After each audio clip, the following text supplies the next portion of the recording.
Today I'm going to talk about where we are with the pandemic, the furloughs, and a little broader look at our budget situation. During all of this, we need to stay focused on why we are here. We're here to protect children and strengthen families so they flourish. No one is working here just for the money, and we have to figure out how to work through the craziness in the world to deliver on that mission. First, on the pandemic. You've all figured out that we aren't going to snap back to the pre-COVID experience anytime soon. Instead, we're adapting to the new reality. We took early actions to preserve our provider base in childcare and in-home services so that they could get through the initial stages of the pandemic, and we would still have childcare and prevention services available in September. So this largely worked, and we can start working out how these services will work in our new reality now.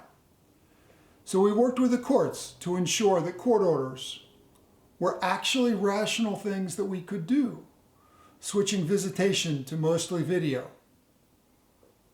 We're now slowly moving back to in-person visits as the availability of personal protective equipment and local public health conditions allow. We locked down our juvenile institutions to keep kids safe and staff safe too. This totally worked, but the lack of family visits isn't good in the long term for our youth. We'll have to loosen this over time as we figure out how to do it safely. Our offices have been closed to the public. Now, we can't be completely closed, but we're not going to go back to pre-pandemic conditions either. If you're going into an office, please make sure you watch the training video and be safe. Our furloughs took a couple days to work out all of the details because we got the same amount of notice you did. So I was a little upset, I gotta say, but it turns out that they were right. Doing as much of this in July as we are is financially the best thing for our staff. And with the unemployment, the new federal benefits, most will be kept mostly whole. I'm sure that the application process will be aggravating, but the extra federal money available in July is going to be worth it for most people. You do need to apply, and you received instructions in the mail from HR. The back office team did a great job getting this done with minimal fuss, and I want to thank HR and payroll for their Herculean efforts given sort of a difficult situation. We were successful in getting a much larger set of our staff exempted from the furloughs than the Children's Administration was in the last recession, a win for our ability to make the case about child safety to OFM. Those taking furloughs are almost completely doing it on Fridays. There's a small contingent, fewer than 100 people, working those Fridays to provide support for the exempted staff who need it. That small group will be taking Mondays instead. You've all been notified as of last week. So the furloughs are just part of our response to the budget problems created by the pandemic. We're trying to be as intentional as possible here and making sure that we stay focused on the mission. Our staff and our providers are critical to how we deliver on that mission. So protecting them as much as possible is animating a lot of our planning work. Our current expectation is that the legislature will be back in August for a special session, but we'll see. It seems like where they are.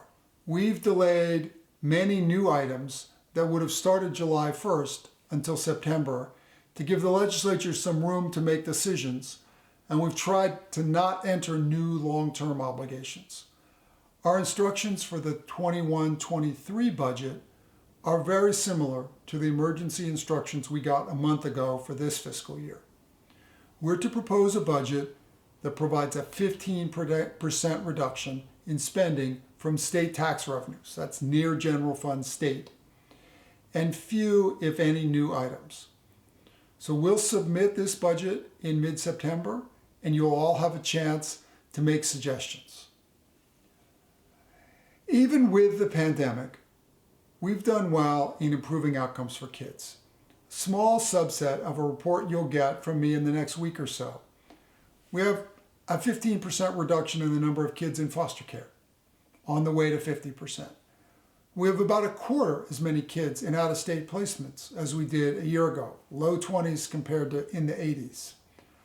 Hospital stays seem to be going down, hotel stays. This is great for both the kids and for our staff. The rate of kindergarten readiness in Washington picked up about 5% last year. This is a hard indicator to move, but that is moving in the right direction. So this has been a little longer than most of my updates, but it seems like a moment. The next year is going to be hard, but we also have an opportunity to rethink some of our long-held practices and make them better. We can learn from some of our adaptations, like telehealth. As we go through the public health and the budget changes that we need, we're going to need to stay really focused on improving outcomes for kids and youth. So, to close, apply for the federal benefits. Watch the training video if you're going into the office.